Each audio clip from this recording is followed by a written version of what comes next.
کیا ہے، اس نے زبردستی کیا ہے، تو میرے یعنی کہ میں نے ادھر سے تیسا پکڑا، اسے مار دیا، اس نے زبردستی کیا ہے، اس نے پہلے کر لیا تھا، میں نے کہا نہ چھیڑو پھر۔ اگر اس نے زبردستی کی تھی آپ کے ساتھ تو کس طرح سے ہو گیا کہ آپ نے اسے کچھ کہا بھی نہیں ہے؟ اس نے زبردستی کیسے آپ معصومیت دیکھ لیں، یہ وہ بندہ ہے 8 سے 9 سال تک یہ اپنے دوست سے خود غلط کام کرواتا رہا ہے، اور اس کے بعد جب اس نے پیسے دیکھے اس کو اس نے سر کے اوپر وار کر کے اور اس کے بعد اس کے پاؤں کے اوپر کرنٹ سزا لگا کے ملے قتل کر گی، دیا۔ اللہ پر چھوڑ دی ہے۔ اللہ پر چھوڑ دی، جب یہ غلط کام کر رہے تھے تب تمہیں اللہ یاد نہیں آیا تھا؟ کیا اس معاشرے کے لیے کیا میسج دینا چاہتے ہو؟ لوگوں کو کیا کہنا چاہتے ہو اپنے بارے میں؟ کچھ نہیں، میں نے جو بھی کیا غلط کیا ہے۔ غلط کیا ہے جی ناظرین، یہ وہ ملزم ہے جس نے ایف آئی آر کے اندر جو مدعی ہے وہ کہتے ہیں کہ یہ خود اپنے دوست سے غلط کام کرواتا تھا، اور اس دن اس بندے کے پاس پیسے تھے اور پیسے دیکھ کے اس نے اس کو قتل کر دیا۔ یہ پیسوں کا معاملہ کیا ہے؟ اگر آپ نے اس کو مارا اس لیے ہے تو پھر وہ جو پیسے ایف آئی آر کے اندر انہوں نے لکھوائے ہیں وہ اللہ کے حکم سے پیسے نہیں آئے تھے، وہ ہم سے لیتا تھا، اس کا کام نہیں ہے یہ تو اس کا بھائی بھی کہے گا کہ وہ لاہور آپ سے پیسے لیتا تھا، غلط کام بھی آپ کرواتے تھے، پیسے بھی دیتے تھے؟ 1000 2,000 روپے ہر ہفتے بعد ہم سے لے لیتا تھا، وہ اورنگزیب بھی آتا تھا وہ بھی دے دیتا تھا، اس کا کام جو نہیں کرتا ہم دے دیتے تھے۔ اچھا، کام نہیں کرتا تھا آپ اس کو پیسے دیتے تھے؟ واہ، ہم سے مانگ لیتا تھا نا۔ کیا بات ہے تمہاری۔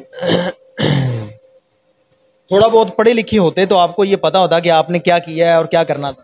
اور یہی پڑھے لکھے ہوتے تو ایسا کام نہ کرتے۔ اس کے چہرے پہ آپ معصومیت دیکھ لیں، یہ وہ بندہ ہے 8 سے 9 سال تک یہ اپنے دوست سے خود غلط کام کرواتا رہا ہے، اور اس کے بعد جب اس نے پیسے دیکھے اس کو اس نے سر کے اوپر وار کر کے اور اس کے بعد اس کے پاؤں کے اوپر کرنٹ لگا کے قتل کر دیا ہے۔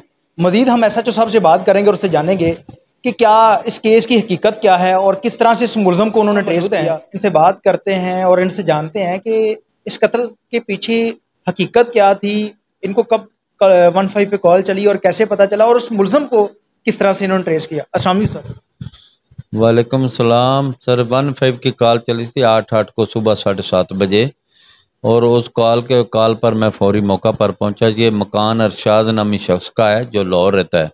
اس نے اپنے بھائی کو ویسے رات کو چابی دی، سونے کے لیے چابی دی ہوئی تھی۔ وہ عمر سیدھا بھی ہے، تقریباً تھوڑا بہت منشیات بھی نشہ کرتا ہے۔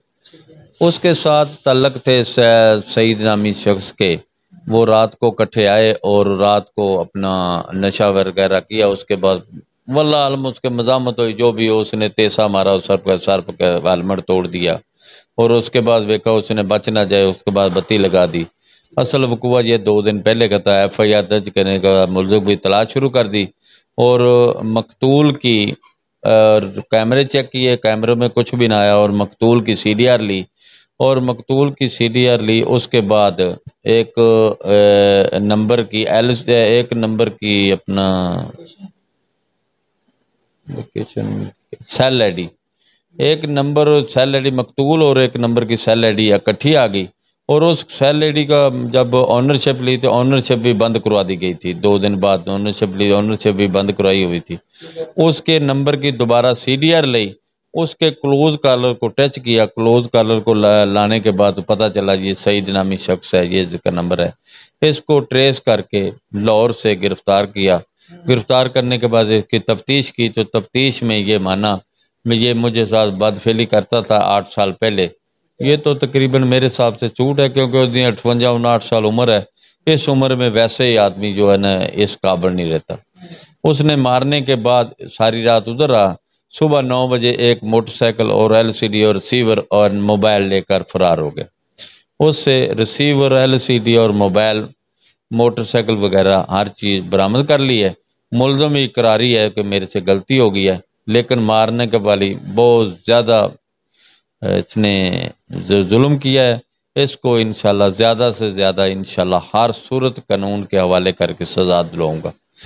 قتل کی پیچھے اصل وجہ کیا لگتی ہے کہ ملزم کہتا ہے کہ وہ 8 سال تک پہلے بھی میرے ساتھ جو ہے نا وہ بدفعلی یا بدکاری کرتا تھا، لیکن میں نے اس دن منع کیا تھا کہ میری طبیعت نہیں ٹھیک ہے، آپ نہ کرو۔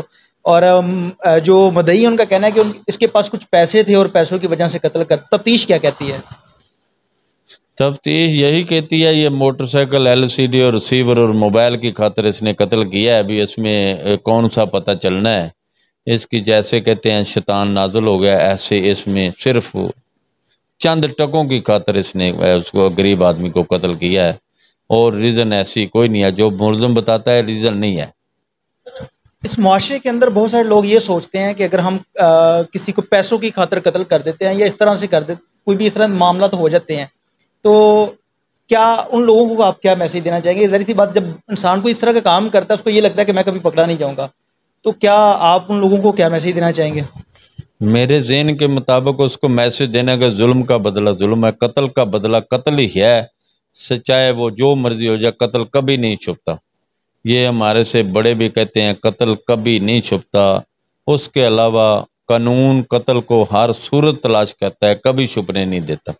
اور قتل کو ہر صورت موت کی سزا اس کے بعد قانون کے حوالے کر کے اس کو زیادہ سے زیادہ سزا دلوانے کی کوشش کرتا ہے، کیونکہ لوگوں کو آگے عبرت حاصل ہو. یہ ظلم ہے. جی ناظرین، آپ نے SHO صاحب کی بات سنی. ہمارے معاشرے کے اندر بہت سارے ایسے واقعات ڈیلی رونما ہوتے ہیں کہ کبھی کسی انسان کا قتل کر دیا جاتا ہے. پولیس تو اپنا کردار ادا کرتی ہے، لیکن اس کے بعد وہ انسان عدالتوں سے جا کے 10 سال بعد 8 سال بعد چھوٹ جاتا ہے. ہمارے ملک کے اندر ایک ایسے قانون کی ضرورت ہے کہ جو انسان کسی انسان کا قتل کرتا ہے، اس قتل کے بدلے اس انسان کو بھی قتل کیا جائے، تاکہ یہ معاشرہ اس انسان کو پھانسی لگتے ہوئے دیکھے. اور جو انسان اس طرح کے چند پیسوں کی چند ٹکوں کی خاطر کسی انسان کو قتل کر دیتے ہیں، ایک جان ضائع کر دیتے ہیں ان لوگوں کو یہ کرنے سے پہلے پتہ ہو کہ اگر میں کسی انسان کا قتل کر رہا ہوں تو اس کے بعد میری موت بھی ہوگی. تو اس طرح سے ہمارے معاشرے کے اندر جو قتل و غارت کا سلسلہ ہے وہ بڑھنے کی بجائے کم ہوگا. اس کے ساتھ ہی اپنے میزبان عمیر علی کو اجازت دیجیے. دیکھتے رہیے 42 HT TV. اللہ نے کے بعد.